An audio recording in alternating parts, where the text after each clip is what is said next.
बिस्मिल्लाहिर्रहमानिर्रहीम। अस्सलाम वालेकुम नाज़रीन, आप देख रहे हैं प्रोग्राम सिटी एट 10। मैं हूँ आपकी मेज़बान अना यूसुफ। उम्मीद है आप सब लोग ठीक ठाक होंगे। अपना बहुत सारा ख्याल रखिए।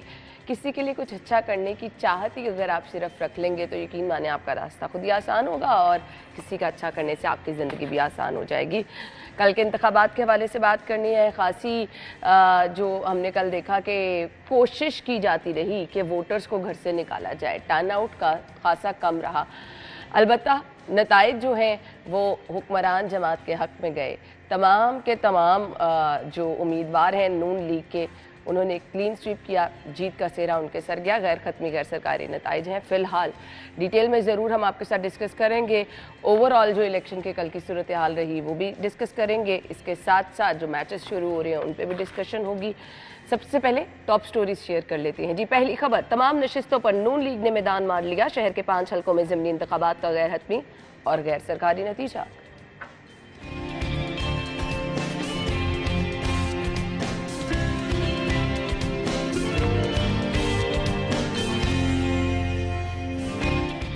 चेयरमैन पीसीबी का इंटर क्लब क्रिकेट चैंपियनशिप का इफ्तिताह। हर खिलाड़ी अहम, पाकिस्तानी कंपनी के पास स्टेडियम बनाने की महारत नहीं, उसे नकली। लाहौर में कत्ल और इक़दाम कत्ल की वारदातें थम न सकी। 3 माह में 84 अफराद बेदर्दी से कत्ल। इक़दाम कत्ल के 214 केसेस दर्ज। और इचरा बाजार की सूरत हाल भी आज के शो में डिस्कस करेंगे।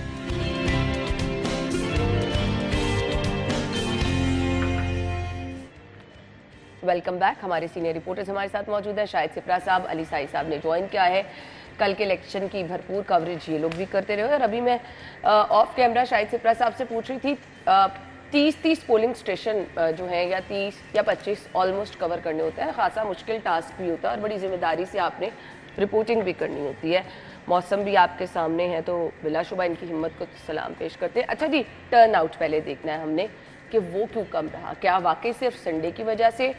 एक और इम्पैक्ट बड़ा है लोगों के अंदर, तासुर ये है मौजूदा हालात को लेकर कि हमारे ऊपर कौन सा कोई एहसान कर रहा है, हमने खुद ही अपनी ज़िंदगी गुजारनी है, महंगाई इतनी है, हमने किसी को वोट देना ही नहीं। ये एक आम तासुर था। सो कल क्या इसी तासुर को लेकर लोग नहीं निकले? शाहिद सिप्रा साहब। बिस्मिल्लाहिर्रहमानिर्रहीम। देखें, सबसे पहले तो आपका शुक्रिया कि आपने जो हमारी जो रिपोर्टिंग टीम थी, साथ में कैमरामैन थे, नहीं, बहुत हिम्मत काविशों को सराहा। और उसके साथ जो यहाँ पे ऑफिस में लोग बैठे थे, जो बेसिकली ब्रेन होते हैं, जो लोग हम लोगों को चला रहे होते हैं, जिसमें असाइनमेंट है, उसके बाद आपके प्रोडक्शन डिपार्टमेंट है, कॉपी एडिटिंग है, टिकर ऑपरेटर्स हैं, ये सारी एक टीम जो है, आपके एंकर्स जो हैं, ये सारे।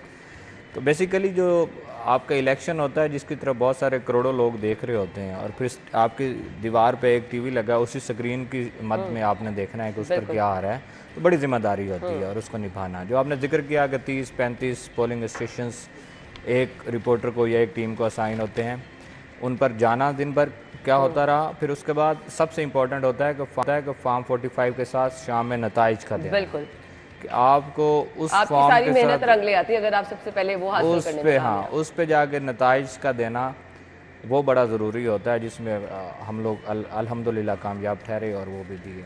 अब आप बात जो कर रहे हैं कि टर्न आउट, ये जब आगाज़ हुआ सुब पोलिंग स्टेशन का, उसके 1 घंटे के बाद हमने ज्वाइन किया, साई साहब और मैंने। हमारी कुछ टीमें थी जो मॉर्निंग में आई और उन्होंने 10-11 बजे तो ऐसे लग रहा था जिस तरह मामूल के मुताबिक लाहौर सो रहा होता है। सर मैं तो 1 बजे तक यहाँ मौजूद थी। आप 1 बजे तक थी ना। मैं आपको बता रहा हूँ ना, इलेक्शन होता है ना, उसकी एक गहमा गहमी होती है, कुछ रौनक होती है, कुछ जगह पे कैंप्स लगाए जाते हैं, चाय चल रही होती है, हलवा पूरी होती है, नान चने के नाश्ते होते हैं, जो वहाँ पोलिंग एजेंट्स या जिनको आप के साथ जो बिठाते कैंप लगे थे, इतनी ज़्यादा कुर्सियाँ थी, 2 लोग बैठे थे। 2 लोग बैठे थे।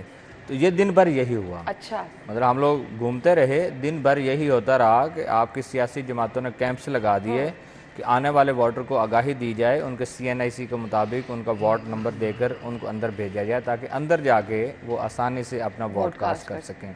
लेकिन ऐसा नहीं हुआ। फिर भी मैं कहता हूं कि इतने % जो आए हैं, कुछ रिजल्ट शहरी इलाकों में तो कम आए हैं, गुंजानिबाद इलाकों में जहाँ तवक्को थी कि ज़्यादा आएगा, आपका रूरल एरिया, ये दही इलाका जो जिसमें कुछ हल्के शामिल हैं, वहाँ टर्न आउट ज़्यादा है, लोगों ने ज़्यादा साथ दिया। मैंने कल भी ट्रांसमिशन में, शायद सीमल थी, मैंने यही कहा था कि लोगों को ये जमहूरी हक इस्तेमाल करना चाहिए। गो कि महंगाई है, इतने सारे मसाइल हैं जिससे आज हमारी कौम गुजर रही है कि उनका घर की कफालत करना मुश्किल हुई हुई है, रोज़मर्रा के मामलात को चलाना बड़ा मुश्किल हो रहा है।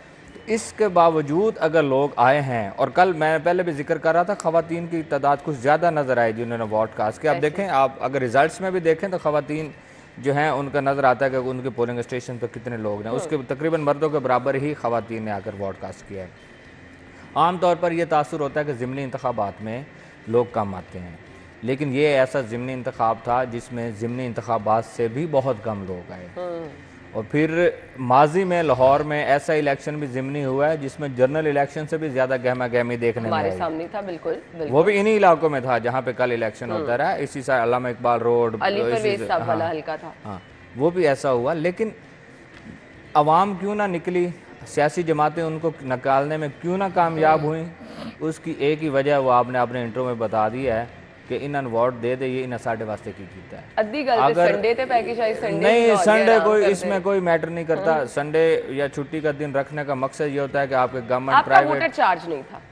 मैं कहता हूँ वोटर का चार्ज हो ना, आपके जो एजेंट्स बैठे थे वो चार्ज नहीं थे। मतलब जिन्होंने वोटर्स को लेकर आना है, रिक्शा बुक थे, फ्लैक्सीज लगी हैं, वो खड़े हैं। मैं तो कहता हूँ उनको मुबारकबाद देता हूँ कि दिहाड़ी ला के निकल गए। सही कह रहे हैं। आपके ये हाईएस्ट वैगन्स जो हैं ये ज़्यादा बुक होती थी, ये आपको कल ना होने के बराबर नज़र आई हैं। तो ये ट्रांसपोर्ट आपके कैंडिडेट या उसके निचली सतह की जो लेयर होती है, जो गली मोहल्ले की सतह पे जो चौधरी कुछ बने होते हैं, जो जिनके पीछे कुछ ना कुछ वोट बैंक होता है, ये सारी काविशें उनकी होती हैं। वो कल काविश भी नज़र नहीं आई।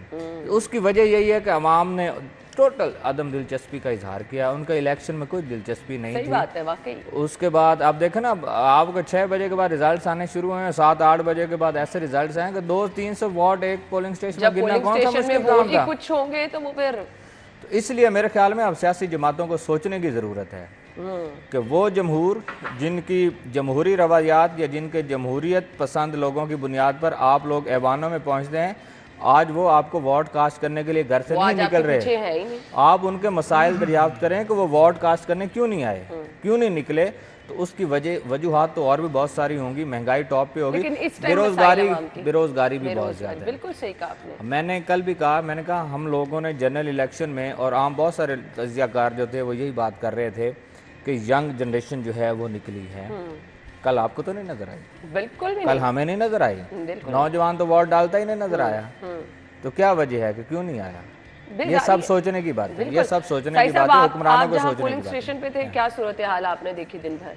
अना वो तकरीबन 9:30 बजे तक तो कोई हमें वोटर मिला ही नहीं। यानी आपको नाश्ते नुश्ते का टाइम मिला? नाश्ते का टाइम मिला, 9:30-10 बजे गए हैं और मैं तकरीबन 12 बजे 3-4 पोलिंग स्टेशन पे विज़िट किया। तो वहाँ पे एक पे तकरीबन 6 पोलिंग, एक जगह पे यानी रेलवे स्टेडियम में 6 पोलिंग स्टेशन थे, तो वहाँ पे तकरीबन 70 वोट कास्ट हुए थे। अच्छा। 12 बजे तक, सुबह से लेके 12 बजे तक। और वहाँ पे वोटर्स की तादाद थी तकरीबन 72 या 7300। अंदाजा करें। उसके आगे ग्रीफन हाई स्कूल गए तो वहाँ पे भी तकरीबन कोई 4500 वोट थे। और वहाँ पे मुझे तो लगता है किसी एक पोलिंग स्टेशन पे आधे वोट भी कास्ट नहीं हो सके। और पहले पहले होता है ये है कि रुझान ये होता है कि सुबह सुबह के औकात में जब छुट्टी होती है, जब हम इलेक्शन कवर कर रहे होते हैं, तो 10-11 बजे तक लोग नहीं आ रहे होते। हम तो इंतजार करते रहे लाहौर की नाश्ता करके निकलेंगे। लेकिन वो बिल्कुल वही बात। तो इस दफ़ा उस तरह नहीं हुआ और उस तरह का टर्न आउट नहीं आया। लाहौर शहर के अंदर जो 12.5% और एक जगह पे 21%, वो बिल्कुल ना होने के बराबर है। लेकिन ये है कि देहाती इलाकों में टर्न आउट 45%, 36% वो ठीक रहा है। लेकिन वो शहर के अंदर जो लोग थे, जिस तरह हम तवक्को रखते हैं कि लाहौरिये उनका अपना मिजाज है कि छुट्टी के रोज़ वो नहीं उठते, वो अब 1-2 बजे के बाद हमें था कि पोलिंग स्टेशन पे रश होगा, लाइनें लग जाएंगी। लेकिन वो मैंने आखिरी जो वहाँ पे तकरीबन 4:45 बजे गया एक पोलिंग स्टेशन पे, तो एम्प्रेस रोड पे, तो बिल्कुल वो रूटीन में इक्का दुक्का लोग आ रहे थे, वो भी कोई 10 मिनट बाद, कोई 15 मिनट बाद। तो वो जो चार्ज होते थे आपके वर्कर्स, लोगों घरों से लेके आते थे, वो गाड़ियाँ जब चलती हुई नज़र आ रही होती थी, फिर आपके तराने बजते हुए नज़र आ रहे थे, वो भी बिल्कुल नज़र नहीं आए। फिर मैं मज़े की बात बताऊँ, कल मैं एक अपनी वो एम ही बैठा बैठा सोच रहा था कि कितने को पैसे लग जाते हैं। तो मैं एक जो बड़ा करीबी था एक बड़े कैंडिडेट का, तो मैंने उसको पूछा कि कितना खर्चा आ जाता है आपका। और उसने कहा कि हर यूनियन काउंसिल में 6 से 7 लाख रुपया दिया। और जो मैं यूनियन हल्का कवर कर रहा था वो 13 यूनियन कौंसिल है वहाँ पे। उसने कहा 1 करोड़ के करीब तकरीबन वो पैसे हैं जो हर सूरत में खर्च होने हैं। तो इतना बड़ा खर्च करके भी अगर वोटर्स को आप नहीं निकाल पा रहे तो ये तो बड़ी सोचने वाली बात है। हालांकि आप क्लेम करते हैं कि पीटीआई तो इस बात का क्लेम करती है कि सारा जो नौजवान नस्ल है वो उनके पीछे है, वो उनके एक आवाज़ पे लब्बैक कहेंगे, तो कल वो भी किसी जगह पे उस तरह की रौनक नजर बड़ा अहम पॉइंट बताया है शायद सिप्रा साहब ने कि नौजवान वोटर तो था ही नहीं। खैर अब आ जाए, शेर धारता रहा हर जगह, शेर की कामयाबी साहिर साहब। ना ये तो हमने फॉर्म 45 इकट्ठे किए हैं। ये ओवरऑल कल सिचुएशन जो हम डिस्कस करते रहे ना, सब ये कह रहे थे कि हुक्मरान जमात के लिए टफ टाइम होगा, नहीं होगा, मेहनत करनी पड़ेगी, अवाम मौजूदा मसाइल से बहुत तंग है। ये देखिए एक चीज़ है कि जो मौजूदा सिचुएशन है हमारे मुल्क की, वो हम मुआशी क्राइसिस में तो चल रहे हैं ना पिछले कुछ 2-3 साल से। वैसे तो ओवरऑल ही हमारी ये सिचुएशन, लेकिन जब से पीटीआई गवर्नमेंट आई उसके बाद हम जो हालात हैं वो दिन ब दिन नीचे जाते गए। पीडीएम की गवर्नमेंट ने एफ़र्ट की लेकिन अभी तक वो एफ़र्ट ही चल रही है। मसला ये है कि शेर धारता रहा। हमने पीटीआई के दौर में इलेक्शन कवर्स किए, उसमें हमने देखा कि मेरा ख्याल है 20 ज़िमनी इलेक्शन हुए थे, उसमें 15 में पीटीआई हार गई थी। कल हम भी यही तवक्को कर रहे थे कि बड़ा टफ टाइम होगा, लेकिन हैरानकुन तौर पर हम फॉर्म 45 सारे पर रिज़ल्ट दिया है और हम विज़िट भी करते हैं। मैं और सिप्रा साहब हम सारे रिपोर्टर्स फील्ड में रहे हैं, किसी जगह पे हमने कोई हैंकी बैकी नहीं देखी। जितने लोग आए उन्होंने अपने बड़े आराम से वोट कास्ट किया और उसका जो रिजल्ट है पुरसकून तरीके नहीं से। बहुत ज़्यादा पुरसकून। मैं आपको बता एक मिसाल देता हूँ कि ऐसे पोलिंग स्टेशन भी देखे हैं कि जहाँ पे गली का गेट पोलिंग स्टेशन का उस साइड पे है तो छाँव चूंकि दूसरी साइड पे है, तो जो पुलिस एहलकार ड्यूटी पे बैठे हैं तो वो छाँव में बैठे हुए हैं, तो गेट वो बड़े आराम से आने वाला ही नहीं है। एक और बात है कि एक्रीडिटेशन कार्ड होने के बावजूद पहले तो हमें पोलिंग स्टेशन के अंदर बड़ी मुश्किल से जाने देते थे, कल तो हम अंदर जाके कवर कर सर रश होता तो पुलिस को भी आगे पीछे। मैं आपको 2 हलकों की बात बताऊं, PP 149 जो है जहाँ पे अलीम खान साहब ने सीट छोड़ी थी, शुएब सिद्दीकी जीते हैं। मुझे बताएं कि जो लोग ये कहते थे कि ये अलीम खान साहब का हलका है और उनका फलाही काम, उनके डिस्पेंसरीज का बनाना, स्कूल्स बच्चों के लिए और बहुत सारे और भी अमाम में वजीफे देना, उसके बावजूद वोटर क्यों नहीं निकला? सही बात, बहुत बड़ा सवालिया निशान है। दूसरा फिर अली परवेज मलिक साहब का हल्का 119 जहाँ पे एक हिस्ट्री है पूरी, नून लीग की पूरी हिस्ट्री है, मतलब पिछले 40-50 साल चले जाएं तो एक हिस्ट्री है, वहां से वोटर क्यों नहीं निकला? इसलिए मेरे ख्याल में अब सियासतदानों को और सियासी जमातों को सोचने की जरूरत है। ये वोटर्स को आपने किस तरह लेकर, ये शेर की कामयाबी मुझे बता दें, एज मिला क्या हुकूमत? देखो मैंने कल भी कहा था, मैंने कहा ये इल्जामात लगेंगे ना। एक चीज है, हुकूमत का इस वक्त कोई एज नहीं है, अभी 1.5-2 माह तो हुकूमत को यहाँ पे मैं वही कह रही हूँ, अभी तक और उसके बाद सारे नाराज हैं। उसके बाद देखें गरीब का जो घर होता है ना, उसका जो सरबराह होता है वो कभी कामयाब नहीं होता। उसके बाद अगर बिजली का बिल जमा करवा दे तो बच्चों की फीस नहीं है, बच्चों की फीस माइनस में ही रहता है, तो माइनस में रहता है। तो हमारे मौजूदा हालात भी कुछ इसी तरह के हैं, लेकिन ये है कि ये नज़र आ रहा है कि नून लीग ने बड़ी मेहनत की और इसी बात के डर से कि ये इलेक्शन में लोग जो हैं वो उनका माइंडसेट चेंज करना है, इन्होंने डोर टू डोर कैंपेन की है, मेहनत करते हुए ये लोग नज़र आए हैं और लोगों ने जितने भी लोग निकले हैं उनका वोट तो हमने देखा है कि फॉर्म 45 पे है और रिजल्ट बिल्कुल ठीक आया। नहीं रिजल्ट का पे तो कोई इशू नहीं मेरे ख्याल में। आप अगर कहें कि सरकारी मशीनरी और इस तरह के इल्जामात माजी में भी लगते रहे लेकिन आज तक साबित नहीं हो सके। देखें जितनी कम तादाद में वोटर था और उसी तरह नताइज भी उसी तरह ही आए हैं, तो मुझे बताएं फिर कहाँ पे उसमें चांसेस बहुत सारे देखें ना, चीजें क्लियर होती हैं। आप ओवरऑल एक रिजल्ट देखें 149 का, जो बहुत सारे पोलिंग स्टेशंस का जो फॉर्म 45 मेरी नज़र से भी गुजरे हैं, तो हर जगह पे कहीं 20 वार्ड का, कहीं 30 का, कहीं 40 का, कहीं 50 का, इतना सारा फर्क है। कहीं सुन्नी इत्तेहाद काउंसिल के पे कैंडिडेट आगे भी हैं, कहीं पीछे भी हैं, तो इसी तरह वेरिएशन 20-25 वोटों की रही है। तो फिर उसके बाद आप नताइज आपके सामने आए, तो मेरे ख्याल में आप ये कहना कि हुकूमती मशीनरी और इस तरह के इल्जामात एक मामूल की बात है, कह देना बड़ा आसान होता है, इसको साबित करना वो तो रिवायती जुमले हैं और वो हम देखते हैं हर इलेक्शन के बाद होते हैं। ब्रेक के बाद आएंगे अगली खबर की तरफ, स्टे विद अस।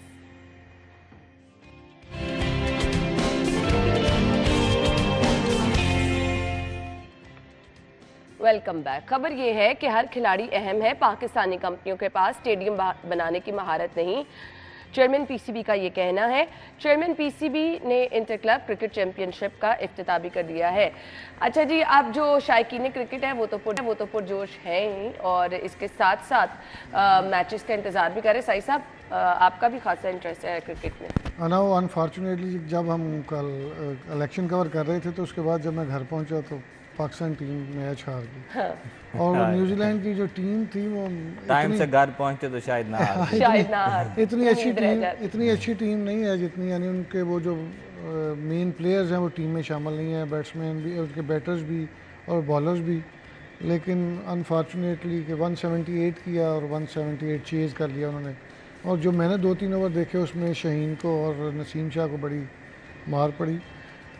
देखिए चेयरमैन पीसीबी की जानब से तो अपनी मैक्सिमम एफर्ट्स की जा रही हैं, इनको फैसिलिटेट किया जा रहा है। जिस तरह वो कल कह रहे थे कि हमारे एक बॉलर हैं लंबे कद के एहसानुल्लाह, उनके मेरे बाजू का फ्रैक्चर है, उनका ट्रीटमेंट के लिए अमेरिका भी भिजवाना पड़ा तो हम उनको सपोर्ट करेंगे। आज़म खान की इंजरी को वो खुद मॉनिटर कर रहे हैं। तो ये सारी चीज़ें तो हैं कि आप तो उनको सोर्सेज फ्राहम कर सकते हैं, कोई किसी किस्म की मुश्किल ना आए, सारे मामला तो वो कर सकते हैं, बाकी टीम वर्क तो आपने करना है। और अगर आप इस तरह के रिजल्ट देंगे, नताइज देंगे, तो सारा कुछ आप पे जो फोकस किया गया, आपको ट्रेनिंग करवाई गई, आप पे करोड़ों रुपए अखराजात जो आते हैं तो वो सारे के सारे ज़ीरो होंगे। जाहिर है इतना ना कि अब नताइज को देखते हुए कुछ प्लानिंग चेंज करने की भी, हालांकि ये बिल्कुल बी टीम है। जो पहले मैच में 90 स्कोर किया था, अगर कोई और टीम होती तो जिस तरह इन्होंने 2-3 आउट करवा लिया और पहले 3-4 ओवरों में 14-15 रन थे, वो ऑस्ट्रेलिया की टीम को आप खेलता हुआ देखें तो इस तरह का टारगेट तो वो मैक्सिमम 5-7 ओवर्स में पूरा कर लेते हैं। लेकिन हमारी टीम फिर वो 2-3 आउट करवा लिया और शुरू में फंस गई। पता नहीं ये क्या माइंडसेट है, किस तरह ये खेलते हैं, ये तो समझ से बाहर है। लेकिन चेयरमैन पीसीबी की जानब से कल भी अनाउंस किया गया है कि वो इनकी प्रॉपर जो टेक केयर है वो करेंगे।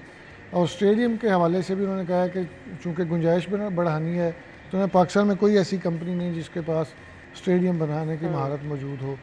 तो हमारे पास आपने देखा है कि लाहौर में ख़ुसूसन, बाकी शहरों का तो नहीं, मैं कराची में उस तरह नहीं हमने देखा कि रश होता, लेकिन लाहौर में जब भी मैच होता है, चाहे वो PSL के हों, चाहे कोई गेस्ट टीम आ रही हो, तो यहाँ पे लोगों का जोश जो है वो दीदनी होता है। और आप भी पिछले 7-8 साल से हमारे साथ ही वहाँ पे कवर करती हैं। बड़ा तकरीबन सुबह 9-10 बजे एक नज़र आ रहा होता है कि मैच है, कोई इवेंट हो रहा है, तो उसमें गुंजाइश बढ़ाएंगे। चाहे वो कह रहे थे कि स्टील का स्ट्रक्चर खड़ा करें या इसको वैसे एक्सपेंड करें, तो लाहौर में तो ज़रूरत है। और चेयरमैन पीसीबी ने ये कहा भी है कि इसको खुला करेंगे और जितने भी मैक्सिमम शायकीन जो हैं वो बाहर रह जाते थे वो भी अंदर आके मैच देख सकेंगे। तो कोशिश तो पीसीबी की जानब से पूरी की जा रही है और टीम को भी बेहतर बनाने की कोशिश की जा रही है। लेकिन कल का मैच का जो रिजल्ट है उससे मैं बहुत वाकई शायकीन जितने पुरजोश थे वो मायूस रहे। जी देखें, पाकिस्तानी क्रिकेट टीम जो है, अब ये ना कह दीजिएगा हार जीत नहीं, हार जीत मैं नहीं कह रहा, मैंने कहा ये हमारे जज्बात के साथ खेलती है। ये ग्राउंड में तो खेलती है जिस तरह मर्जी खेलती, जो ग्राउंड में जिस तरह खेल रही होती है हमारे जज्बात के साथ खेल रही है और करोड़ों लोग उसके साथ मुंसलिक एक गेंद पे नजर होती है। अब देखें ना, साई साहब सारा दिन 12 घंटे की ड्यूटी करके फिर भी इन्होंने आखिरी ओवर मजीद डिप्रेशन में चले गए कि ये क्या हो रहा है। तो ये और भी बस बहुत सारे लोग होंगे जो घर बैठे थे जिन्होंने मैच देखा और ख़ास तौर पे इंटरनेशनल टीम के साथ जब होता है मैच तो वो फिर देखा जाता है जी। तो हम अब इंडिया से निकलना चाहिए कि पाक इंडिया मैच है तो वो जज्बात है हर जगह पे यही है। जिस तरह चेयरमैन साहब ने कल भी मीडिया गुफ्तगू की है और ये इंटर क्लब्स जो मैचेस हैं बेसिकली निचली लेवल पे जो क्रिकेट है इन्हीं से प्लेयर्स आगे आते हैं। इन चीज़ों को हम अगर इन्हीं चीज़ों को हम प्रमोट करेंगे, जिस तरह PSL को स्टार्ट किया गया वहाँ से बहुत सारे प्लेयर्स हमारे निकले। इसी तरह अगर क्लब्स की सतह पे मैचेस होंगे वहाँ से अच्छे प्लेयर्स को निकाला जाएगा और वो आगे पाकिस्तान की नुमाइंदगी करेंगे तो हालात बेहतरी की तरफ जाएं। ये एक किस्म का इंटर्नशिप ही है। जिस तरह आप थोड़ी देर पहले एक ऑफ कैमरा हम जिक्र कर रहे थे इंटर्नशिप से कहाँ से लोग चले गए, हम लोग भी इसी तरह इंटर्नशिप से और आज यहाँ पे बैठे हुए हैं। इसी तरह है कि निचली लेवल पे क्रिकेट खेलने वाले लोग अच्छी क्रिकेट खेल कर अगर ऊपर आते हैं और सियासत से पाक करके उनको खिलाया जाता है। हमारे यहाँ बेसिकली इस पे जो पॉलिटिक्स होती है उसकी वजह से हमें बहुत सारा नुकसान उठाना पड़ता है। ये करोड़ों रुपए के अखराजात बर्दाश्त कर लेगी, कौम भी कर लेगी, PCB भी कर लेगी, गवर्नमेंट ऑफ पाकिस्तान भी कर लेगी, लेकिन जो हम रिजल्ट चाह रहे हैं, जो नताइज चाह रहे हैं, अगर वो ना मिले, ये लोग सफीर होते हैं ना, एम्बेसडर्स होते हैं, आपकी नुमाइंदगी पूरे दुनिया में जाकर कर रहे होते हैं। न्यूजीलैंड की टीम अगर वो बेहतरीन टीम आई होती ना, हार जाए, वो भी बड़ी अच्छी टीम है, हमारी भी टीम अच्छा खेल के हारे हैं, लेकिन उनकी जो मेन टीम है उसमें से तकरीबन कोई 8 खिलाड़ी नहीं है, 3 उनके मेन प्लेयर्स उसमें खेल रहे हैं। तो अगर आप उससे ही हार जाएं और वो उस टीम से जिसको मेरा ख्याल है इनके साथ वो प्रैक्टिस मैचेस खेल रहे हैं पाकिस्तान के लिए, तो बड़ा अच्छा चांस था कि अपनी स्ट्राइक रेट बेहतर बनाते, मैक्सिमम स्कोर्स करते, आपको चीज़ों का पता नहीं, इस दफ़ा तो मैं सुन रहा था, खैर मेरा इतना नहीं है क्रिकेट पे शौक भी वैसे मुझे नहीं है इतना, लेकिन वो जिस तरह होता है कि उस पर जाके बैठना या तनकीदी तौर पे कोई बात करना, लेकिन जो सुनते हैं वो यही था कि आमिर भी है, शाहीन भी है, नसीम भी है, तो हमारे पास तो ये बड़े अच्छे मतलब है, तो उसके बाद इमाद वसीम शायद उनका बॉलिंग में भी था, कल टीम में आमिर और इमाद वसीम नहीं थे। तो मतलब जो टीम बनी थी खेलने के लिए उस वक्त तो यही सुन रहे थे कि हमारी बड़ी अच्छी टीम है और बड़ा अच्छा खेलेगी, और फिर अच्छा खेलेगी तो वसाई साहब ने खुद ही बता दिया कि किस तरह खेल। लेकिन पीसीबी अपनी तरफ से खिलाड़ियों के लिए हर बेहतरी लेकर आ रहा है। अब यहाँ पर मेरे ख्याल से कुछ प्लानिंग अब चेंज करने देखिए, हम लोग स्टेडियम पे करोड़ों रुपए लगाएंगे तो लेकिन स्टेडियम में बैठने वाले लोगों को मायूस ये करेंगे तो फायदा क्या होगा? नहीं तो वो कितनी देर आएंगे, तो फिर फायदा कोई फिर नहीं होगा। अल्टीमेटली लोग नहीं आएंगे, फिर वो जिमनी इलेक्शन वाली बात हो जाएगी। हाँ, फिर ना कहना साढ़े तो ना रहना एक के बाद एक मैच में अगर ये होगा तो वाकई फिर स्टेडियम आने वाले लोगों ने मायूस जो वापस जाना है वो कहेंगे घर ही बैठ के ऐसा मैच देख ले। ब्रेक के बाद हम आपको ज्वाइन करेंगे, हमारे साथ रहिएगा।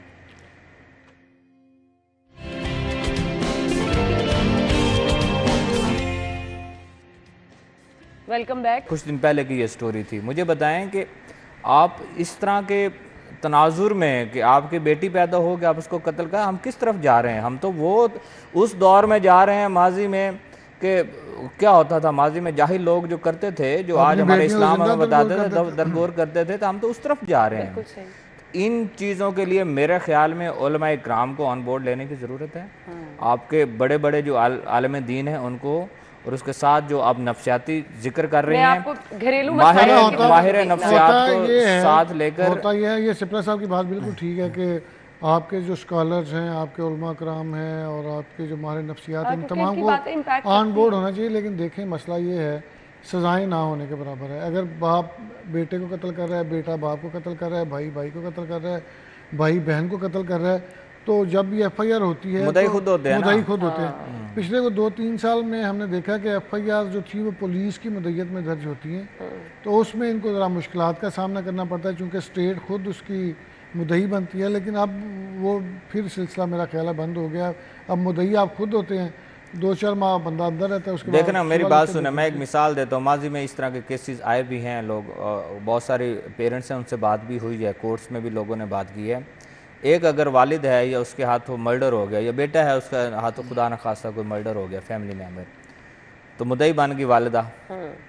तो वालिदा 1-1.5 महीने के बाद जब उसका दूसरा बेटा जिसने मर्डर किया है वो अंदर है, वो भी जाता नजर आएगा, वो तो अल्टीमेटली वो आज हम माँ का जिक्र कर रहे हैं, माँ तो घर बैठी जो है सफ़ेद बालों के साथ भी घर बैठी आपके लिए दुआएं कर रही थी। आज भी हम लोग, आप आज साहिब औलाद हैं, उसके बावजूद अगर वालिदा घर पे हैं तो उनका फ़ोन लाजमी आ जाता है कि आप लोग लेट क्यों हैं। लेकिन ना आज तो हम इंडिपेंडेंट लोग हैं, लेकिन अल्टीमेटली एक निज़ाम ऐसा है कि आप अपनी वालिदा या वालिदैन के साथ जो मुंसलिक हैं उससे आप निकल नहीं सकते। तो ये लोग जो निकलते हैं, और 2 महीने की बच्ची, मैं तो हैरान हूँ कि ऐसा क्यों हुआ है। मेरे ख्याल में इसकी वालिदा को तो अपनी जगह पे, इसके खामद की भी इन्वेस्टिगेशन होनी चाहिए कि इस लेवल पर इस खातून को लेकर जाने में कौन कौन से लोग शामिल हैं, उनको भी हम लोग 109 की बात करते हैं ना कि इसके ईमा पे या इसके कहने पे या इसकी बुनियाद पे ये सारा कुछ हुआ। साहिब साहब बिल्कुल ठीक कर रहे हैं कि कानून में गुंजाइश रख कर हम लोग सजाओं की तरफ चले जाएं तो शायद इस तरह के वाक़यात रुक जाएं। अदरवाइज ये बच्चों को मार देना या महंगाई का बहाना बना देना, भाई हर जगह पे है महंगाई, बिल्कुल हर जगह पे मिसाइल को हर जगह पर है। अच्छा, अभी नहीं मिसाइल को लेकर साहिब साहब मैं खबर की तरफ आ रही हूँ जी। 3 माह में 84 अफराद का बेदर्दी से कत्ल हुआ है, इक़दाम कत्ल के 234। अब ये वारदातें हर रोज बढ़ रही हैं। साहिब साहब, पुलिस की कारकर्दगी इस पे क्या? ये तो पुलिस इसको क्राइम गिनती नहीं है, यानी 84 अफराद का कत्ल हो जाना, ये सारे लाइसेंसी असले से सारे कत्ल हुए हैं। मैं आपको बताता हूँ, ये थोड़ी टेक्निकल चीज़ है। जिस तरह आप लेस्को की चीज़ें देखते हैं ना, ये जब मर्डर हो जाते हैं ना, ये पुलिस उसको उस तरह क्राइम नहीं गिनती कि उनके खाते में पड़ जाए। वो कहते हैं ये बंदे ने अचानक मार दिया, किसी का कत्ल कर देना क्राइम। उनके सामने क्राइम होता है, वो जो डकैती होती है, चोरी होती है, स्नैचिंग होती है, डकैती भी नहीं मानते, वो भी कहते हैं चोरी का पर्चा करवा लें, राजधानी भी नहीं मानते। संगीन नौयत का क्राइम डकैती और राजनी राजनी है, राजनी इसके अलावा कोई डकैती इसके और कत्ल हो जाना crime और अन्ना को मैं अक्सर बताता हूँ, डकैती उसको नहीं कहते कि कोई आया गन पॉइंट पे आपसे ले गया। डकैती वो कहते हैं जिसमें 5 डाकू इन्वॉल्व होते हैं कम अज कम। यानी ये जो वो हर रोज डाका गन पॉइंट पे मोबाइल फोन लेके वो लेके डकैती नहीं, है वो ही नहीं। डकैती वो स्नैचिंग है, वो स्नैचिंग है। और इसको अच्छी बड़ा definition है। इसको बड़ा लाइटर मूड में लेते हैं। उस वारदात को फोकस किया जाता है जिसमें 5 डाकू इन्वॉल्व होते हैं। उस पर आईजी के भी डैशबोर्ड पे वो चल रहा होता है कि ये वाली वारदात, और मेरा ख्याल है वो चलता ही रहता है। हमने ट्रेस तो उस तरह की वारदातें कभी होती हुई नहीं देखी, और हर साल हज़ारों की तादाद में होती हैं। ये जो अफराद का कत्ल है या शहरियों को मार दिया जाता है, इसको पुलिस उस तरह सीरियस नहीं लेती, इस सेंस में कि ये कहते हैं कि लोगों की आपस की लड़ाई है, उसमें किसी ने मार दिया। हाँ, डकैती कत्ल हो तो वो बड़ा संगीन जुर्म है, उसमें पुलिस के लिए मुश्किलात का सामना करना पड़ता है। इन लाइटर मूड पुलिस को अगर किसी जगह पे डकैती चोरी हो जाए तो वो पुलिस के लिए अपनी जान पे बनाती है, लेकिन अगर किसी जगह पे कत्ल हो जाए तो समझे पुलिस की मौजें लग गई। पुलिस इसको जुर्म नहीं समझती, लेकिन दोनों घरों से पुलिस जो करती है हशर, मुद्दई वो से उनके लिए बड़ा खुश असलूबी के साथ वो से चल भी रही पैसे होती है। लेते हैं, मुलजम से भी पैसे लेते हैं, और वो कोशिश करते हैं इसकी इन्वेस्टिगेशन जितनी लंबी चले वो बेहतर है। अगर देहाती एरिया है तो वहाँ पे अगर फ़र्ज करें किसी ज़मींदार की लड़ाई हो गई या किसी बड़े चौधरी की लड़ाई हो गई, उसके पास जाएंगे तब भी खाने खाएंगे, पैसे लेंगे। वो थाने जाएगा तो उससे भी पैसे सब लेंगे। कैंट डिवीजन बताए ना, कैंट का कैंट कौन सा का- इलाका है जहाँ पे इतना ये कैंट हडियारा के- और इस साइड पे ये जाके वाला चूंकि उसके साथ बरकी देहाती साइड है। इलाके हैं, और हाँ। बल्कि ये हडियारा और ये सारे जल्लो का इलाका। बॉर्डर टाउन में भी शायद 17 साहब, केसेस जिस हैं। तरह आप तसल्ली से पुलिस का काम बता उसमें रहे हैं भी ना, साथ मुझे देहाती। लगता है ये 3 माह का रिकॉर्ड अगले महीने डबल हो जाएगा। नहीं नहीं है ना, ये तो कोई मसला ही नहीं है ना। ये तो कोई, मैं जब आप ये खबर पढ़ रही थी तो मैं ये सोच रहा था कि पुलिस को इस पे तो कोई इशू ही नहीं होता। हाँ, तो मर्डर बस फिर जितने भी अगर होते अगर हैं हम उस पर इशू होता है। डकैती मर्डर हो जाए, डकैती के दौरान जख्मी हो जाए तो उस पर पूछगिछ होती है। इसमें तो अगर 440 भी होते तो उनके लिए कोई मसला नहीं था। क्या कहा पुलिस जा कहती है सकता है? ये उनका कोई इससे लेना देना नहीं है, ये इन्वेस्टिगेशन ज़रूर करते हैं, मामला ज़रूर बनते हैं। पुलिस के लिए मुश्किल तब होती है जब डकैती मर्डर होता है या डकैतियाँ बढ़ती हैं या स्नैचिंग बस बढ़ती फिर है। ये सूरत हाल रहेगी तो आपके सामने जिसका जो दिल करेगा वो दंदनाता फिरेगा। 5 डाकू होंगे तो डकैती कंसिडर हो जाएगी। बाकी हर रोज अगर मोबाइल स्नैचिंग हो रही है, आपका पर्स खींचा जा रहा है, होता रही, ये थोड़ी डकैती। हम आगे सॉरी एक और चीज़ आप देखें, पुलिस अफसरान क्लेम करते हैं कि शहर में डाके कम हो गए, तो जब ये शो करते हैं साल में 300, तो उसमें फिर ये कहते हैं 280 रह गए, 20 डाके।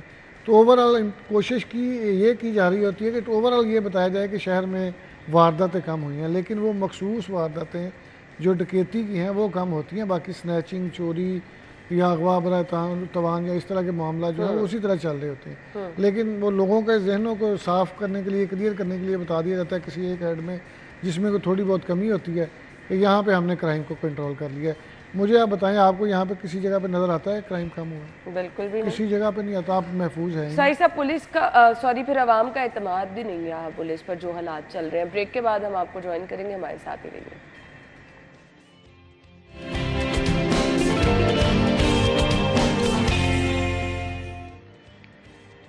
Welcome back. कुछ शहर के बड़े मसाइल का जिक्र कर लेते हैं जिसमें तजावुजात हमेशा पेश रहा है। बारहा ये इशू उठाने के बावजूद काम इस पर नहीं हो पा रहा।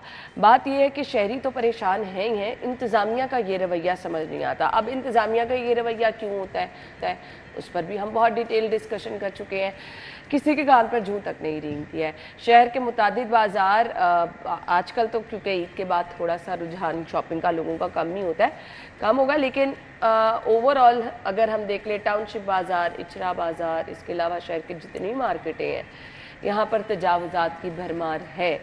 अब इस पे किसने रास्ता निकालना है? इंतज़ामिया की कारकर्दगी हम हमेशा जिक्र करते रहते हैं। मेरे ख्याल से अब सीएम साहिबा की नजर करम इस पे होगी तो कुछ बेहतर होगा। शायद सिप्रा साहब इस पे पूरी डिटेल ब्रीफिंग देंगे आपको, लेकिन मैंने तो हर हफ्ते यही देखा है ना के पास यही खबर होती है कि तजावुजात जो है वो ख़त्म कर रहे हैं, तजावुजात बढ़ गई हैं, तजावुजात कम हो गई हैं, और इस पर होता हुआ तो कुछ नज़र नहीं आता। वो इंतज़ामिया वाली बात फिर हम करेंगे लोग खुद। अच्छा, मुझे लगता है सम टाइम कि हमारा ये इशू बार बार डिस्कस करना फ़ायदा भी इसका नहीं होता, लेकिन याद दिलाते रहना चाहिए। वो कैंसर की तरह फैल गया ना अब सिप्रा साहब। हाँ, बार बार जिक्र करते रहना चाहिए, कभी तो कोई सुन लेगा। देखिए 2 पहलू है ना उसके। एक आप इनके जब रेडी बानों को उठाएंगे या जिसने आगे मेज़ लगाकर अपनी दुकान लगाई हुई फुटपाथ पे उसको उठाएंगे तो फिर होगा जी महंगाई है और गरीब आवाम की दुकान उठा ली है और उसका कारोबार तबाह कर दिया। दूसरा पहलू ये है कि तमाम जो एसोसिएशन हैं आपकी वो सियासी जमातों के साथ मुंसलिक हैं, ठीक है, आप उनके खिलाफ ऑपरेशन नहीं उस तरह कर सकते जिस तरह करना चाहिए। किसी बाज़ार जिस तरह यहाँ का आप जिक्र कर रहे हैं तो यहाँ के भी MPAs और MNAs के साथ वो ट्रेड एसोसिएशन आप लिंक होगी, उनके साथ ताल्लुकात में होगी। बागबानपुरा चले गए जाएंगे तो वहाँ भी इसी तरह होगा। इवन उनके जो दफातर में फ्लैक्सीज होती हैं वो भी शरीफ बरादरान की लगी होती हैं, तस्वीर के साथ लगी होती हैं। आप गुलशन रावी चले जाएँ, डोलनवाल का इलाका, ये बाबू साहब और यतीम खाना चौक गुजरना महाल होता है, इतनी चौड़ी सड़कें कर दी, फ़ायदा कुछ भी नहीं हुआ। इसी तरह धर्मपुरा चले जाएँ, पिछड़ा बाज़ार में चले जाएं आप, ये तो वो है ना जो सामने सर्कुलर रोड पे चले जाएं, शालम मार्केट चले जाएं, नहीं वो लिबर्टी में चले जाएं, लिबर्टी में आपकी बैक साइड पे ठीक जिक्र किया इन्होंने। इवन लिबर्टी के सामने आपके जो खाने पीने के स्टॉल्स हैं और वहाँ पे देखने क्या हालात होते हैं।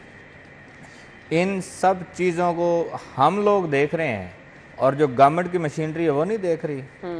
उनको नहीं नजर आता कि हमने कार्रवाई करनी है। कल का बता दे रहा हूँ, कल इलेक्शन था, छुट्टी का दिन, आप मेज लगाएं, आप लोग आगे रेडी लगा लें, सड़क पे लगा लें तो कोई मसला नहीं है। कोई आम शहरी आगे गाड़ी पार्क कर ले तो उनका कारोबार जो है ना वो बंद होना शुरू हो जाता है। रेडी ठीक है, गाड़ी पार्क नहीं हो सकती। तो मुझे बताएं कि फिर हम लोग कहाँ जाएंगे? आप CM का कह रही हैं, अल्लाह करे वो इस तरफ उनकी नजर करम हो जाए, क्योंकि मुझे तो हर चीज बेबस नजर आ रही है। लेकिन एसोसिएशन के सामने वो भी बेबस हो जाएंगे, मैं आपको बता रहा हूँ। चले मान लेते हैं तो फिर शायद ये मसला नहीं हल हो सकता कभी भी, फिर ये मसला ऐसे ही रहेगा और ऐसे ही हम खबरें शेयर करते रहेंगे। बहुत शुक्रिया। हेडलाइंस के बाद आएंगे जी।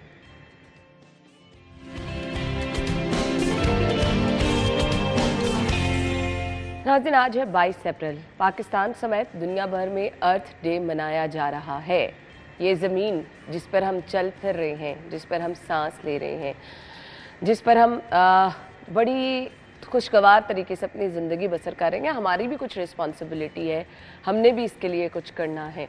हमने क्या करना है? हम जो जिम्मेदारियां हैं वो तो पूरी नहीं कर रहे हैं, उल्टा हम अपने ये देख रहे हैं जगह जगह गंदगी भी फैला रहे हैं, माहौल को आलूदा करने में भी अपना किरदार अदा कर रहे हैं। अगर माहौल आलूदा रहेगा तो ये जान लीजिए कि हमारी अपनी ज़िंदगियां इससे मुतासर होंगी।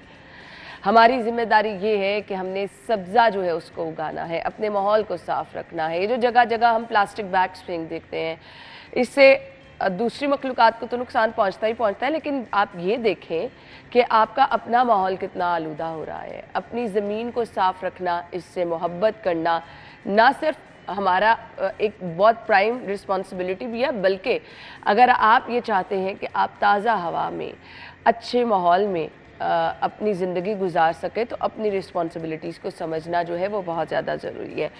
आज के दिन को मनाने का मकसद भी ये है कि अपनी ज़िम्मेदारियों को समझें। आप ये देखें कि आपने ज़िंदगी गुजारनी है तो वो किस तरह से गुजारनी है। मतलब वक्त तो गुजर ही रहा है और बहुत तेज़ी से गुजर रहा है। ये जो चेंजेस आ रही हैं ये हमारी ज़िंदगियों को कितना मुतासर कर रही हैं। ये धुआं छोड़ती चिमनियाँ, आपको छोटी छोटी चीज़ें ऐसी लग रही हैं। स्मॉग इस कदर सूरत हाल जो है वो अबतर हो चुकी है कि अब तो कोई सीज़न ऐसा नहीं है कि स्मॉग से हम मुतासर नहीं हो रहे। ये जो हर दूसरा बंदा बीमार नज़र आता है, वायरल इन्फेक्शन होता है, कहीं ना कहीं वो तमाम असरात ऐसे ही हैं जो हमारी ज़िंदगियों पर असरअंदाज हो रहे हैं और हमें अंदर से खोखला करते चले जा रहे हैं। अर्थ डे की मुनासबत से आज हमारे मेहमान क्या पैगाम देना चाहेंगे और हुकूमती सतह पर क्या क्या इकदाम उठाए जा रहे हैं, हम माहौल को साफ़ किस तरह से रख सकते हैं, ये साफ़ सुथरा माहौल हमारे लिए किस तरह से फेवरेबल होगा, बात करेंगे जी। इमरान हामिद शेख साहब हमारे साथ मौजूद हैं, DG माहौलियात हैं, वेलकम कहेंगे। अस्सलाम वालेकुम जी। बहुत बहुत शुक्रिया आपके कीमती वक्त के लिए। अल्लाह ताला ने अट्रैक्शन ही नेचर में ऐसी रखी है कि आप कहीं पर चले जाएं, आपको ग्रीनरी नज़र आ रही है, साफ़ सुथरा माहौल नज़र आ रहा है, तो आपका मूड भी खुशगवार हो जाता है, आपको सांस लेने में भी सुकून महसूस होता है। अनफॉर्चुनेटली वो वाले अवामिल अब कम होते जा रहे हैं। अग्री करेंगे? जी बिल्कुल, जैसे आपने इंट्रोडक्शन के अंदर कहा, मैं समझता हूँ इस सारे इशू को इतना अच्छा सम अप किया है आपने विद इन अ मिनट और सो, कि उसमें अब मतलब एक्चुअल चीज़ अब ये है कि हम सबको आगे बढ़ना है। बिल्कुल। असल जो प्रॉब्लम है वो यहाँ पे है कि बाज़ औक़ात लोगों के जहन में ये आता है कि शायद ये गवर्नमेंट का काम है और बस गवर्नमेंट ने करना है और बात ख़त्म। जब हम सब मिलके, जब माहौल हम सब का है, सांस हम सब ने लेना है, हम सब की जनरेशंस ने यहीं पे रहना है, तो इसको अच्छा करने के लिए भी हम सब ने मिल के कदम उठाना है। आज के दिन की मुनासबत से मुझे ये बता दीजिएगा कितना ज़रूरी है आवाम में शऊर बेदार करना, इस टॉपिक पे गुफ्तगू करना कितना अहम है? देखिए, आज का जो दिन है ना, ये एक कैटलिस्ट है। ये ऐसा नहीं है कि एक दिन है वो मनाया और फिर ख़त्म हो गया। ये दिन हमें इस बात की एक जैसे तजदीद अहद के लिए हमें एक वो बात करता है कि हम इस चीज़ को दोबारा अपने आप को एक बार फ्रंट पे लेके आए इस इशू को कि हमने अपने एनवायरनमेंट को बेहतर करने के लिए काम करना है, हम जहाँ भी हों। देखिए, आमतौर पे ऐसे होता है कि लोग ये समझते हैं कि जी मैं अकेला क्या कर सकता हूँ, तो हर एक ने अपना किरदार अदा करना है। मैं आपको छोटी सी एग्जांपल दूंगा कि हम जहाँ भी हैं, फॉर एग्जांपल अगर कोई घर में है तो आप अपना कूड़ा जो है वो बाहर ना फेंकें। अगर आप बाहर कहीं काम कर रहे हैं, ऐसे आप एग्रीकल्चरिस्ट हैं, आप फार्म में काम करते हैं, जैसे हमारे गांव देहातों के लोग होते हैं,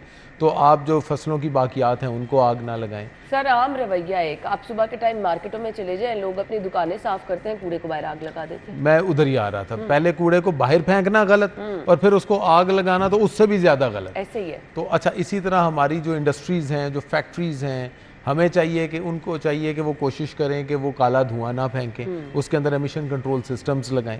गाड़ियां जिनके पास हैं, मोटरसाइकिल्स जिनके पास हैं, टाइमली हम अपनी ट्यूनिंग करवाएं इनकी गाड़ियों की, मोटरसाइकिल्स की। और इस तो कहने का मतलब है कि हर शख्स अगर अपना किरदार अदा करता रहेगा तो उससे माशरे में ओवरऑल जो है वो माहौल में बहुत बेहतरी आएगी। मैं यहाँ पे बताना चाहूँगा कि आज के दिन की मुनासबत से हमने भी जो मेन थीम रखा है, वो theme although planet versus plastics है, और हम प्लास्टिक के हवाले से आज एक अवेयरनेस, हमने एक पूरी कैंपेन लॉन्च की है, क्योंकि government of Punjab and visions के जो प्लास्टिक का जो इंटरनेशनल अब हमारी कमिटमेंट्स हैं पाकिस्तान की जो SDGs के नीचे, उसको अब हमने फुलफिल करना है 2030 तक। तो लिहाजा उसके लिए पहला कदम हम सीरियसली आज उठा रहे हैं, और हम इस चीज़ को इंश्योर करेंगे कि अगले 2-2.5 महीने में हम anti plastic campaign, awareness campaign जो है उसको पूरे तरीके से पूरे पंजाब में लॉन्च करें, ताकि लोगों को अंदाज़ा हो कि ये जो प्लास्टिक एंड प्लास्टिक प्रोडक्ट्स है, ख़ासतौर पे जो सिंगल यूज़ प्लास्टिक्स है, वो कितने ख़तरनाक हैं। आप ये समझ लें कि अगर आप कोई खाने पीने वाली चीज़ें लेके जा रहे हैं प्लास्टिक बैग में,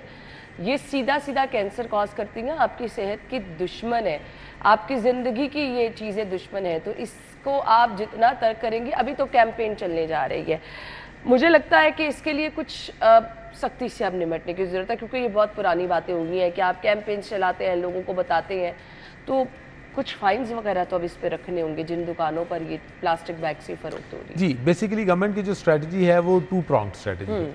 फर्स्ट फेज़ के अंदर हम 2.5 महीने की अवेयरनेस कैंपेन लेके आ रहे हैं। 5 जून को हमारा एनवायरनमेंट डे आ रहा है। 5 जून के बाद प्लास्टिक्स की हद तक जो एनफोर्समेंट है वो स्ट्रिक्टली पूरे पंजाब के अंदर आपको नज़र आएगी।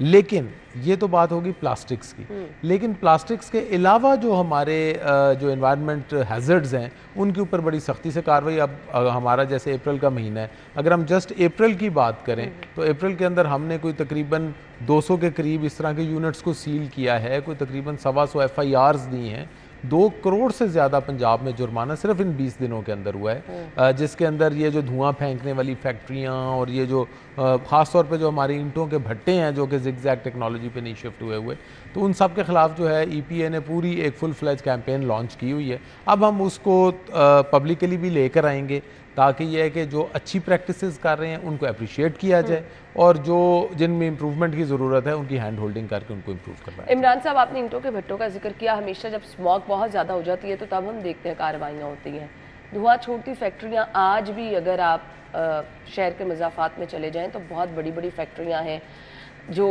मेरे ख्याल से रिस्क बनती जा रही हैं, काला धुआं है, और ये कितना ख़तरनाक है सभी लोग जानते हैं।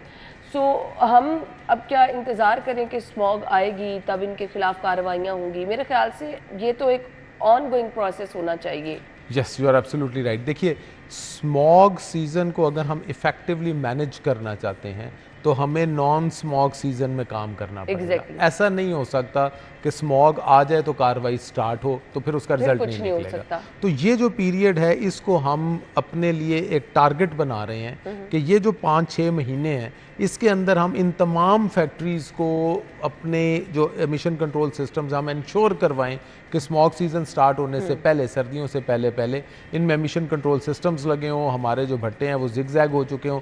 वेहिकुलर कैंपेन एक बड़ी हम मैसिव लॉन्च करने जा रहे हैं ताकि जिसमें गवर्नमेंट ऑफ पंजाब का एक पूरा प्लान है कि हम जो गाड़ियां हैं उनकी इंस्पेक्शंस रजीम को बेहतर कर सकें। इवन प्राइवेट गाड़ियां अभी आपके इल्म में है कि लीगली अब एक पूरा सिस्टम लाया जा रहा है कि प्राइवेट गाड़ियों को भी साल के बाद, जैसे डेवलप्ड वर्ल्ड के अंदर होता है कि हर साल के बाद आपने एक ख़ास वर्कशॉप पे जाके अपनी इंस्पेक्शन करवानी होगी और उसकी एमिशंस और वो सारा सिस्टम।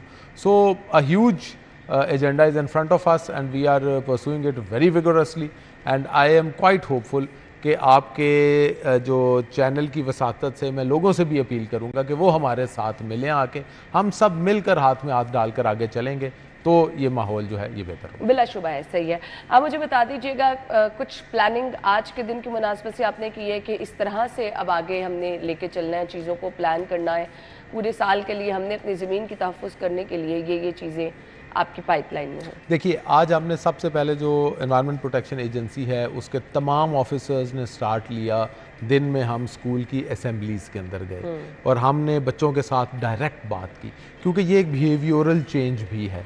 बच्चा पहले दिन से जब सेंसिटाइज्ड होगा कि मैंने प्लास्टिक को यूज़ नहीं करना, मैंने गंद बाहर नहीं फेंकना, मैंने कूड़े को आग नहीं लगानी, मैंने अगर कहीं काला धुआं देखना है तो मैंने अपने टीचर को बताना है। हम टीचर्स के साथ लाइज ऑन कर रहे हैं कि ये बच्चे अपने टीचर्स को बताएंगे, टीचर हमारे ऑफिसर्स को, और ताकि हम एक पब्लिक अवेयरनेस की एक सिस्टम, और जहाँ पर जाहिर है गवर्नमेंट हर जगह नहीं पहुँच सकती, तो पब्लिक की तरफ से जब हमें फीडबैक आना शुरू होगा, बच्चे तो हर तरफ फिर रहे होते हैं, तो वो फिर हम उस हिसाब से कर रहे हैं। This is number 1। नंबर 2, आज हमने एक और कैंपेन को लॉन्च किया है जिसे हमने नाम दिया है मेरा पौधा मेरा class fellow, my plant my class fellow. The idea is कि पूरी की पूरी क्लास जो है 8th क्लास या 7th क्लास वो मिलकर एक पौधा लगाएगी और आज से वो पौधा उस क्लास का हिस्सा समझा जाएगा। यानी क्लास में अगर 40 स्टूडेंट्स हैं तो आज से 41 स्टूडेंट्स हैं, 40 ह्यूमन बीइंग्स हैं एंड 1 इज़ अ प्लांट।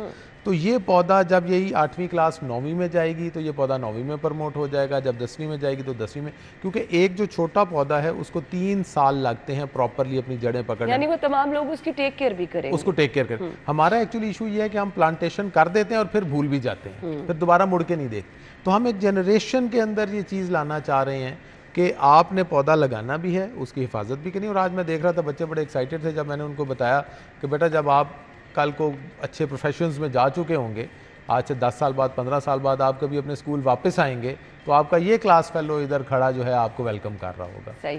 तो ये एक हमने ये वाला एक एक्टिविटी स्टार्ट की है। इसके अलावा हम इको इंटर्नशिप प्रोग्राम यूनिवर्सिटीज़ के साथ स्टार्ट कर रहे हैं कि यूनिवर्सिटी के स्टूडेंट्स को स्कूल के स्टूडेंट्स के साथ हम कनेक्ट करें, क्योंकि स्कूल्स का जो एक पूरे का पूरा सिस्टम है, बड़ा एलैबोरेटिव सिस्टम है, उसको ठीक करने के लिए हम यूनिवर्सिटीज़ के स्टूडेंट्स और स्कूल के स्टूडेंट्स मिल के हम एक्टिविटीज़ प्लान करवाएंगे। और फिर एक सोशल प्रेशर हम क्रिएट करना चाहते हैं लोगों पे कि अगर एक दुकानदार जो है या कोई भी शख्स जो कि एनवायरनमेंट का वायलेटर है, जब वो वायलेट करने लगे तो 10 बंदे उसी कम्युनिटी में खड़े हों कि sorry sir please stop, this is our environment, ये हमारा माहौल है, आपको कोई हक नहीं पहुंचता कि आप हम सब का माहौल को खराब करें। तो ये एनवायरमेंटल प्रेशर होगा एक तरफ, जो आज हम बेसिकली इस देश को मनाने का मकसद दुनिया में यही होता है कि एक ऐसी चीज लॉन्च की जाए, और ये एक रेगुलर प्रोसेस होगा, और साइड बाय साइड एनफोर्समेंट तो ऑब्वियसली चल रही होगी। सही। अब आप लोगों की जिम्मेदारी भी है, अपने घरों में भी आपको पौधे लगाने हैं। अगर घर के बाहर थोड़ी सी जगह है, घर के अंदर थोड़ी बहुत जगह है, तो ये आप अपने माहौल को साफ़ सुथरा रखने में बड़ा अहम किरदार अदा करेंगे। माहौल अगर साफ़ रहेगा तो आप लोग ताज़ा हवा में दम ले सकेंगे और आप लोग भी सेहतमंद रहेंगे। ज़मीन से अगर आप लोगों को मोहब्बत है तो ये इकदाम उठाने होंगे, कल नहीं बल्कि आज ही आपको ये सब करना होगा, मिलजुल कर ये एफर्ट करनी होगी अपने माहौल को साफ़ रखने के लिए। मैसेज क्या देना चाहेंगे देखने वालों को? बस मेरा तो आपके चैनल के वसातत से यही मैसेज है कि ये माहौल, जैसे मैंने पहले कहा, आपने भी कहा कि ये हम सब का माहौल है, हम सब ने मिल के इकट्ठे होके हाथ में हाथ डाल के चलना है। और मेरी एज डायरेक्टर जनरल EPA ये ख्वाहिश है कि हम 1 साल के बाद दुनिया के सामने पंजाब को एक केस स्टडी के तौर पे पेश कर सकें कि देखें लोगों ने खुद बग़ैर किसी खौफ के कि जी कल को मुझे कोई जुर्माना कर देगा, मुझे पकड़ लेगा, हम कहें कि मैं तो ये एक्सपेक्ट करता हूँ अपनी ट्रेडर्स एसोसिएशन से, अपनी इंडस्ट्रियलिस्ट से, अपने चैम्बर ऑफ कॉमर्स से कि वो एक कदम आगे बढ़ाएंगे। वो कहेंगे कि गवर्नमेंट एक कदम बढ़ाती है, हम 10 कदम बढ़ाते हैं। मिलजुल कर आप एफर्ट करें और मिलकर जो है वो हल हो सकेंगे। थैंक यू सो मच, आपके वक्त का बहुत बहुत शुक्रिया। नाज़रीन, ब्रेक के बाद हम आपको ज्वाइन करेंगे, हमारे साथ ही रहिएगा।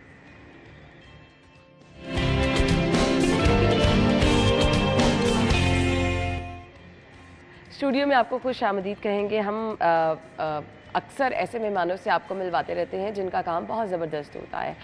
अल्लाह ताला ने, मैं हमेशा कहती हूँ, हर किसी में कोई ना कोई स्पेशल सलाहियत रखी है, लेकिन आर्टिस्ट लोग ऐसे हैं जिनके हाथ में, इन उंगलियों में वो स्पेशल सलाहियत है जो उनके काम को मुनफरिद तो बनाती है, उन्हें भी आम लोगों से मुनफरिद बना देती है।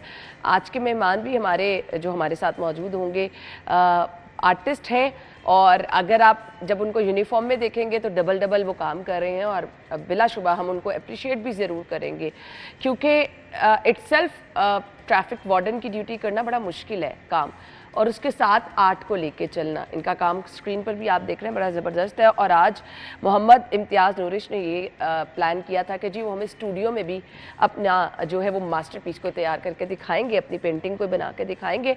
सो ब्रेक में हमने मोहम्मद इम्तियाज़ को यहाँ पे बिठाया और उन्होंने अपना काम शुरू कर दिया, तो हम ज़रूर आपको दिखाएंगे, लेकिन कुछ गुफ्तगू कर लेते हैं पहले मोहम्मद इम्तियाज़ के साथ। अस्सलाम वालेकुम जी। वालेकुम सलाम। बहुत बहुत शुक्रिया। दो काम आप तो कर रहे हैं माशाल्लाह से, सो मुश्किल नहीं हो जाता? ऑब्वियसली मैम बड़ा मुश्किल होता है। आप अपने लेकिन मैं समझता हूँ अपने पैशन को साथ लेके चलना वो आपके लिए ज़्यादा मुश्किल नहीं होता है, क्योंकि वो आपके लिए एक तरह की मेडिटेशन होती है, आपको वो रिलैक्स करती है, तो इसलिए आपको वो उतना फील नहीं होता। हाँ, आप अगर डबल जॉब कर रहे हैं तो वो आपके लिए हेक्टिक होता है, आपके लिए पेनफुल होता है, लेकिन आप साथ अगर एक आपका पैशन हो और दूसरा आपका जो प्रोफेशन हो तो फिर आपके लिए ज़्यादा मुश्किल नहीं होता।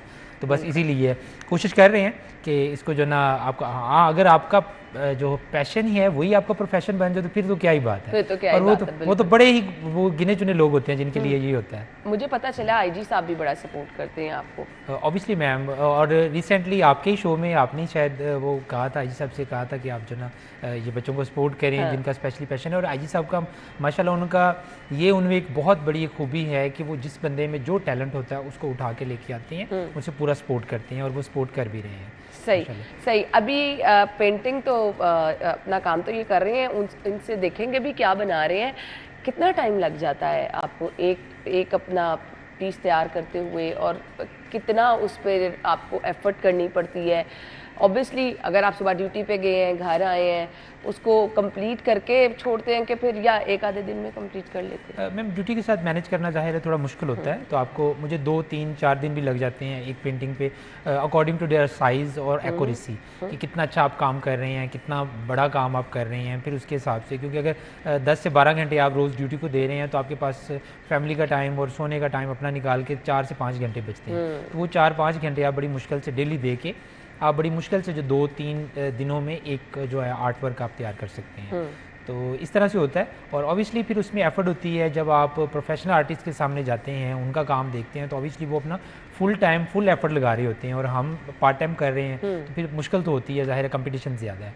लेकिन अल्हम्दुलिल्लाह जितने भी आर्टिस्ट को दिखाया है अपना काम, जितने भी उस्ताद को दिखाते हैं, जो लोग अप्रिशिएट भी करते हैं, आईजी साहब से लेकर डिपार्टमेंट भी अप्रिशिएट करते हैं, और आउटसाइड द डिपार्टमेंट जो है प्रोफेशनल आर्टिस्ट जो है वो भी इसको अप्रिशिएट बहुत ज़्यादा आपने कहीं से? मैम पहले तो नहीं सीखा था। पहले तो जब मैं लास्ट टाइम आया था आपके प्रोग्राम में तो तब तो नहीं सीखा था किसी से, तब मैं खुद ही कर रहा था। लेकिन उसके बाद अल्हम्दुलिल्लाह आईजी साहब ने हमें जो ना सपोर्ट किया काफ़ी ज़्यादा, और उन्होंने कई सारे जो सीनियर उस्ताद थे वहाँ से भी और उसके बाद और जगहों पे भी उन्होंने सपोर्ट किया है ताकि हम सीखें और दोबारा फिर आके डिपार्टमेंट को अच्छे तरीके एफिशिएंटली सर्व करें। सही, चलिए आप ये कंप्लीट कर लें, उतनी देर में आयशा को कहती हूँ आपका जो स्क्रीन पर काम चला रही है वो फुल स्क्रीन पर चला के लोगों को दिखा दे कि कितना खूबसूरत काम है। मतलब हर तरफ रंग ही रंग नज़र आ रहे हैं, कैलीग्राफी है तो वो इतनी खूबसूरत। हमें लगता है कि कुछ चीज़ें आपको सीखने के लिए प्रॉपर कैलीग्राफी एक बहुत मुश्किल मेरे ख्याल से फ़न है। हैंड राइटिंग बहुत अच्छी होनी चाहिए, आपकी पेंसिल्स का इंतखाब बड़ा अच्छा होना चाहिए। अब ये जो कलर आप स्क्रीन पर देख रहे हैं, वहाँ जी मरियम साहिबा की भी पिक्चर है, सो ये आपने खुद पेश की उन्हें? जी जी जी जी, वो अजी साहब के रेफरेंस से, अजी साहब की वो तवसत से हमने जो है ना डिपार्टमेंट के थ्रू ने पेश किया था, उन्होंने बड़ा अप्रिशिएट भी किया था, इस पर मार्क्स भी बड़े अच्छे दिए थे। तो ये मेरी आज तक की सबसे बड़ी एफर्ट जो है मेरी ये थी, जिसमें मैंने सारी अपनी स्किल्स लगाई। ये आई जी ऑफिस में लगी हुई है, ये वाली पेंटिंग जो है ये बहुत बड़ा पीस है, और ये भी आई जी ऑफिस में जो है ना आर्ट वर्क है, एब्स्ट्रैक्ट है, मॉडर्न वर्क है, ये भी इधर ऑफिस में हमारे काम लगा हुआ है। ये अगर क्लोज करके देखेंगे ये बहुत बड़ा डीप काम है इसका ना।